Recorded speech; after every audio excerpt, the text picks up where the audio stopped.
Esse é o capítulo 5, disciplina de Geografia, o assunto Cartografia e Representação da Terra, primeira parte. Foi dividido em duas partes devido ao conteúdo ser muito extenso, então a melhor forma de apresentá-los a vocês foi dividindo o conteúdo, até porque na parte que nós vamos trabalhar a escala gráfica, a escala numérica, você precisa exercitar alguns cálculos, e no passo a passo vamos mostrar como é que funciona a representação da Terra na forma cartográfica.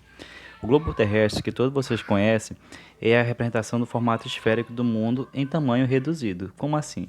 O planeta Terra é representado naquele globo terrestre que vocês conhecem, em uma forma reduzida, que é a melhor forma de se enxergar todos os continentes, os polos, os hemisférios e a linha do Equador, que é o marco central do nosso planeta.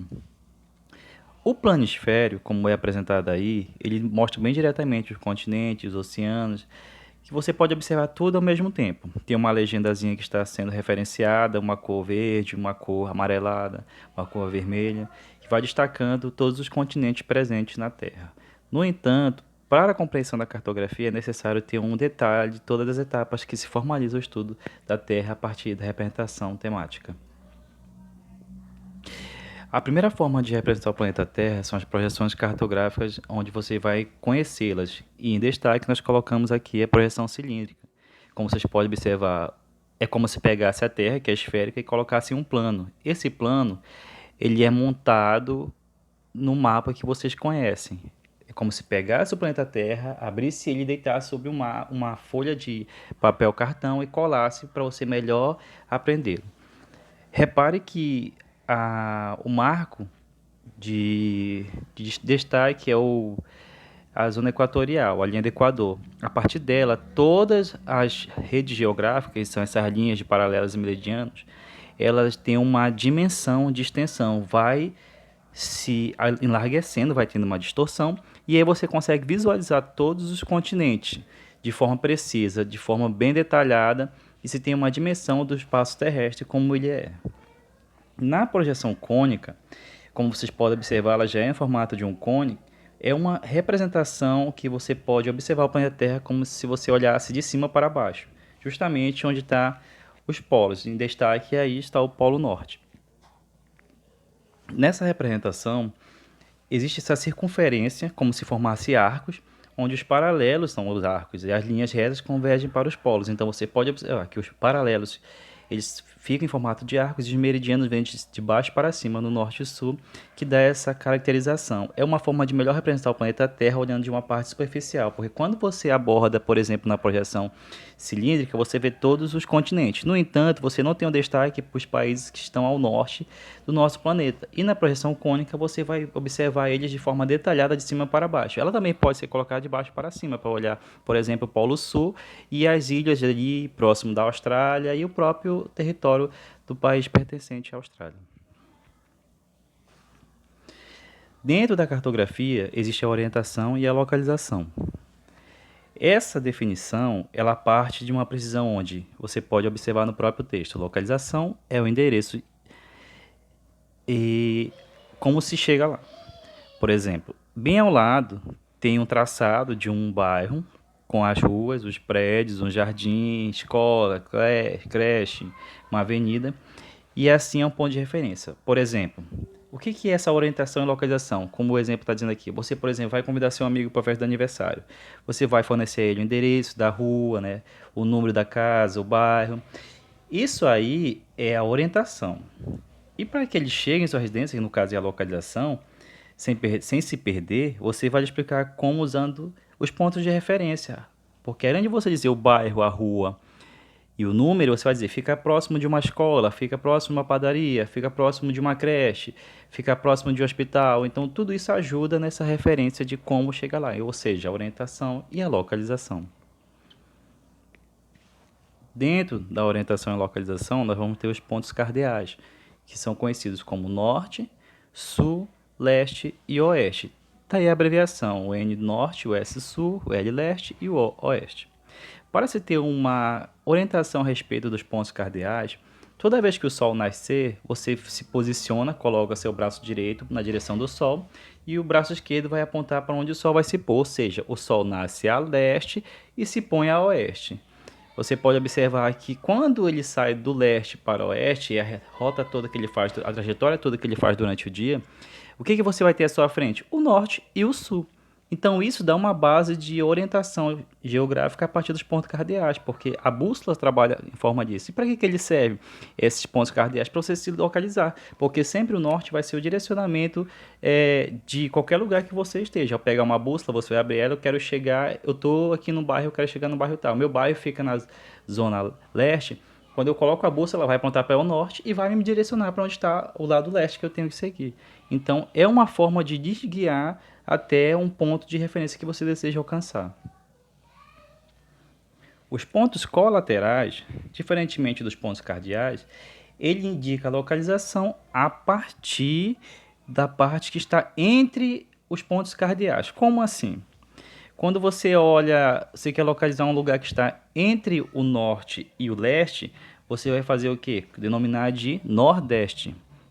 É as partes que estão entre os pontos cardeais. Norte, sul, leste e oeste, nós vamos ter nordeste, noroeste, sudeste e sudoeste. São esses pontos menores. Quando você olha a Rosa dos Ventos, tem as pontas maiores e as pontas menores que ficam ao lado das pontas maiores, elas estão indicando todas as regiões. Você pode olhar no lado entre o leste e o norte, o noroeste, o, o nordeste, desculpa, do lado entre o norte e o oeste, o noroeste, entre o sul e o leste é o sudeste, e o sudoeste fica entre o sul e o oeste, ou seja, fica entre as partes, entre os meios da localização, entre os pontos cardeais. Dentro da forma de representar a Terra, também vamos observar que na cartografia ela vai usar o quê? Os paralelos e meridianos. Na imagem ao lado tem um melhor direcionamento para vocês. O meridiano são aquelas linhas que cortam de norte a sul, que são medidas de 0 a 180 graus Celsius. Já os paralelos são esses círculos da superfície da Terra traçados paralelamente ao plano do Equador. O plano do Equador é a linha que passa ao meio, cortando o globo terrestre, e a partir dela se tem essas linhas que paralelamente vão fazendo uma circunferência em todo o globo terrestre.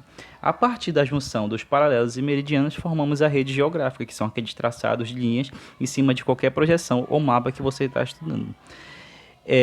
Eles são utilizados como pontos de referência para se localizar. Em cada cruzamento da rede geográfica, onde vai estar os paralelos e meridianos, você vai saber encontrar qualquer ponto na superfície terrestre a partir dos graus, minutos e segundos, que vai ficar na próxima etapa do conteúdo, que é justamente quando se trabalha a escala cartográfica.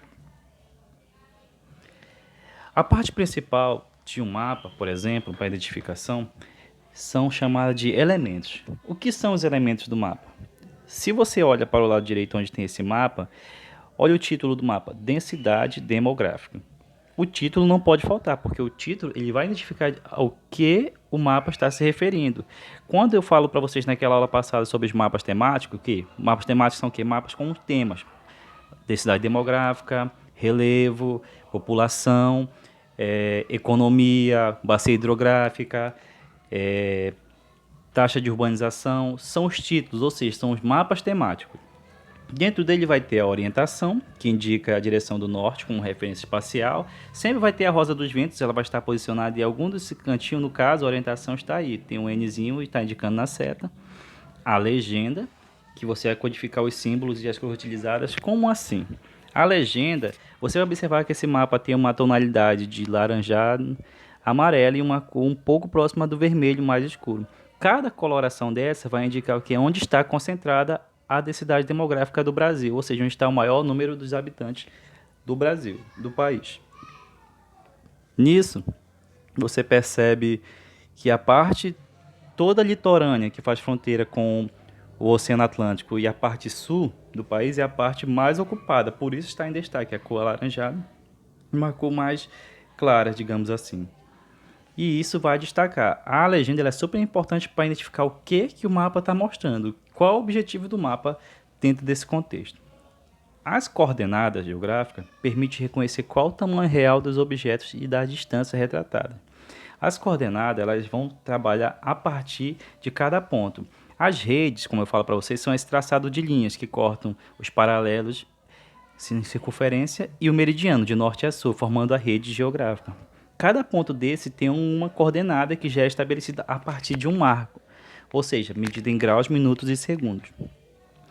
Essas coordenadas são, a partir dela você vai montar uma escala, que é a próxima etapa que nós estamos analisando, e a partir de cada detalhe de numeração a gente consegue identificar a distância de um estado para outro em quilômetros, medindo através de centímetros na régua. É como se você colocasse 1 para 100 mil e identificasse que a cada 1 centímetro na régua equivale a 100 mil quilômetros quadrados.